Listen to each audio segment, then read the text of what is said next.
Last வீடியோவில் நம்ம first stage of labour பார்த்தோம். அதாவது சர்வீஸ் ஃபுல்லாக டைலேட் ஆகிற வரைக்கும் ஃபர்ஸ்ட் ஸ்டேஜ்னு சொல்கிறோம். செகண்ட் ஸ்டேஜ் எப்போ ஸ்டார்ட் ஆகுதுன்னா ஃபுல் சர்விக்கல் டைலேஷன்லேருந்து பேபி டெலிவரி ஆகிறது தான் நம்ம செகண்ட் ஸ்டேஜ்னு சொல்கிறோம். இதுவுமே முதல் குழந்தைக்கு இல்லை ரெண்டாவது மூணாவது குழந்தைக்கு டைம் வேரியேஷன்ஸ் இருக்குது. முதல் குழந்தையா இருந்துச்சுன்னா அது கொஞ்சம் டைம் எடுக்கும், 2 to 3 hours வரைக்கும் கூட ஆகும் இந்த செகண்ட் ஸ்டேஜ். இதே ரெண்டாவது மூணாவது குழந்தையா இருந்தாங்கன்னா அவங்களுக்கு கொஞ்சம் குயிக்காக ப்ராக்ரஸ் ஆகிடும், 1 or 2 hours அவங்களுக்கு டெலிவரி ஆகிடும். ஸோ இந்த ஸ்டேஜ் ஆஃப் லேபர்லையும் நம்ம மதரை கான்ஸ்டண்ட்டாக சப்போர்ட் பண்ணி அவங்கள என்கரேஜ் பண்ணி புஷ் பண்ணி பேபி டெலிவரி பண்ணுறதுக்கு நம்ம சப்போர்ட் பண்ணுறோம். ஸோ அடுத்த ஸ்டேஜ் ரொம்ப முக்கியமான ஸ்டேஜ், அதுதான் தேர்ட் ஸ்டேஜ் ஆஃப் லேபர்.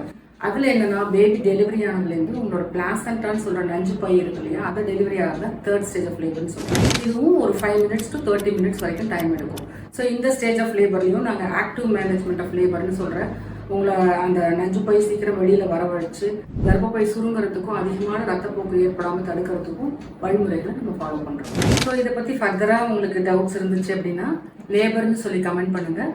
டீட்டெயிலாக நாங்கள் ஒரு PDF சென்ட் பண்ணுறோம். தேங்க்யூ.